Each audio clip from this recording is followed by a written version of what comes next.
존경하는 대구 시민 여러분, 안녕하십니까? 달서구 출신 이태선 의원입니다. 오늘 본의원은 탄소 중립 시대를 대비하기 위한 자연순환 정책의 필요성을 강조하고 이를 구체적인 방안들을 제안하고자 이 자리에 섰습니다. 현재 전 세계적으로 심각해지고 있는 기후 위기는 지구 온난화와 밀접한 관계가 있으며 이를 초래한 주요 요인 중 하나는 온실가스 배출량의 증가입니다. 유엔 산하의 기후 변화에 관한 정부 간 협의체에 따르면 산업화 이후 온실가스의 증가로 120년간 지구 평균 온도가 약 1.2도 상승했으며 이러한 추세가 이어질 경우 80년 후 지구 온도는 약 3도 상승할 것으로 예상된다고 합니다. 만약 지구 온도가 2도 상승한다면 폭염, 홍수, 해수면 상승 등 기후 재앙의 발생 빈도가 지금보다 훨씬 높아질 것이라고 합니다. 3도 상승은 그보다 더 심각한 관계로 초래할 것이며 그 피해는 상상하기도 어려울 정도로 치명적일 것입니다. 이에 탄소 중립을 위한 정책적 노력은 더 이상 선택이 아닌 필수가 되었고 세계 각국에서는 탄소 중립을 위한 다양한 정책을 수립하여 추진하고 있습니다. 그중 폐기물 자원순환 정책은 가장 효과적인 방법으로 주목받고 있습니다.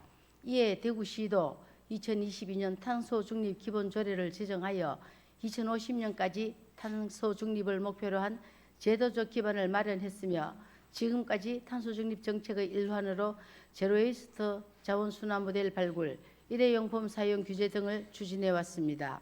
그러나 환경부의 2022년 전국 폐기물 발생 및 처리 현황 자료에 따르면 우리 시의 연간 생활 폐기물 발생량은 77만 톤으로 전국 17개 시도 중 7번째로 많은데도 불구하고 생활 폐기물 재활용률은 전국 평균의 64%보다도 훨씬 낮은 56%로 7개 특광역시 중 2번째로 낮은 수준이며 이와 반대로 폐기물 매립 비용률은 31.4%로 특광역시 중 최고를 기록하고 있습니다.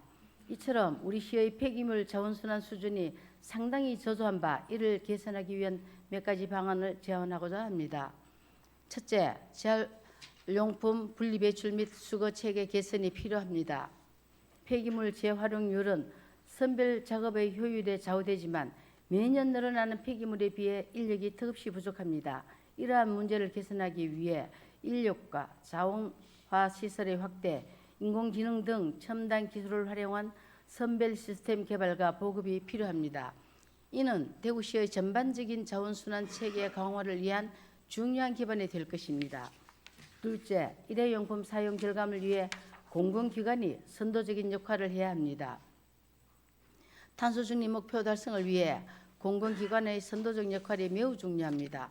공공기관에서 일회용품 사용을 줄이는 정책을 앞장서 실천하며 시민들에게 자연순환의 필요성을 알리고 실천 방안을 제시해야 합니다.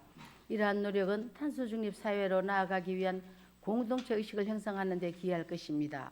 셋째, 시민들이 자연순환 시책에 적극적으로 참여할 수 있도록 체계적인 홍보 전략 수립이 필요합니다. 자연순환 캠페인을 통해 시민들이 자연순환을 일상 속에서 쉽게 실천할 수 있도록 유도해야 합니다.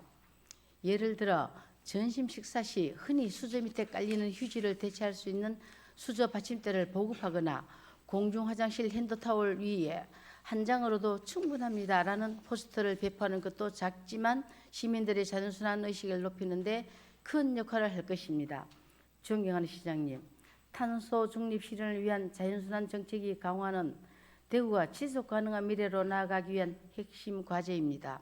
이를 통해 대구는 더 살기 좋은 도시로 변할 뿐만 아니라 다음 세대에 깨끗하고 풍요로운 환경을 물려줄 수 있는 중요한 기반을 마련할 수 있을 것입니다.